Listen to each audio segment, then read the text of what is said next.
Zee 24 तास एक पाऊल पुढे। दादरच्या इंदू मिलच्या हस्तांतरणाची उद्याच घोषणा करण्यात येणार आहे। केंद्रीय वस्त्रोद्योग मंत्री आनंद शर्मा यांनी लोकसभेमध्ये ते घोषणा उद्या करतील, तर संसदीय कामकाज राज्यमंत्री राजीव शुक्ला हे राज्यसभेमध्ये घोषणा करणार आहेत। त्यामुळे महापरिनिर्वाण दिनापूर्वीच डॉक्टर बाबासाहेबांच्या स्मारकासाठी इंदू मिलचं हस्तांतरण होणार आहे। उद्या हस्तांतरण झाल्यास आनंदोत्सव साजरा करणार असल्याचं रिपब्लिकन नेते रामदास आठवलेंनी झी 24 तासशी बोलताना सांगितलेलं आहे। इंदू मिलच्या हस्तांतरणाची घोषणा उद्या होणार आहे। राज्यसभेमध्ये राजीव शुक्ला घोषणा करतील, तर लोकसभेमध्ये आनंद शर्मा घोषणा करतील। इंदू मिलच्या हस्तांतरणाची घोषणा ही 6 डिसेंबरपूर्वी होणार आहे। त्यामुळे उद्या सगळेच रिपाईचे नेते जे आहेत आणि अर्थातच कार्यकर्ते हे सगळे आनंदोत्सव साजरा करतील। आता श्रेयाची लढाई रंगणार की काय असा सुद्धा प्रश्न या सगळ्यामुळे निर्माण झालेला आहे।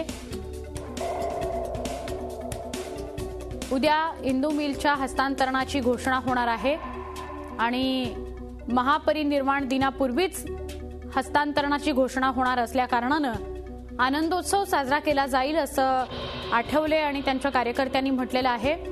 मात्र कुठेतरी या सगळ्या मुद्द्याचं श्रेय लाटण्यावरून आता वादविवाद होणार का असाही प्रश्न या अनुषंगाने समोर येतोय।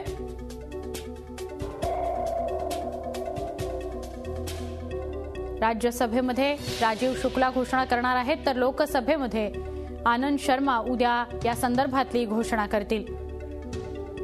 झी 24 तासची काही वेळापूर्वी मुख्यमंत्री पृथ्वीराज चव्हाण स्वतः दूरध्वनीवरून बोलले, त्यांनी संवाद साधला। आपण ऐकूया मुख्यमंत्री पृथ्वीराज चव्हाण काय म्हणाले।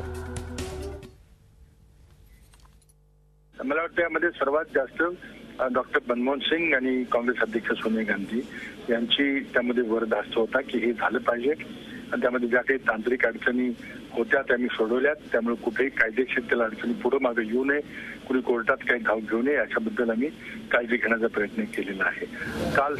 काल सकाळी मी आनंद शर्मा यांना भेटलो, त्यानंतर काँग्रेसच्या खासदारांचं शिष्टमंडळ आज आनंद शर्मांना भेटणार होतं। त्यांनी मला विनंती केली की आपण या, आम्ही सर्व मिळून आनंद शर्मांना सकाळी भेटलो आणि आज संध्याकाळी पंतप्रधानांची भेट झाली। सर्व शिष्टमंडळ पंतप्रधानांना भेटलं आणि मला खात्री आहे, मला आशा आहे की आता हा सगळा प्रश्न निकाली लागलेला आहे आणि त्याची घोषणा होईल। हे स्मारक काय फक्त एका पक्षाचं किंवा एका समाजाचं नाही, हे राष्ट्रीय स्मारक आहे, सर्वांचं स्मारक आहे आणि त्यामुळे सर्वांनी हा एक आनंदाचा क्षण म्हणून या स्मारकाकडे पाहिलं पाहिजे आणि सर्वांनी मिळून आपण अतिशय उत्कृष्ट स्मारक या ठिकाणी करूया।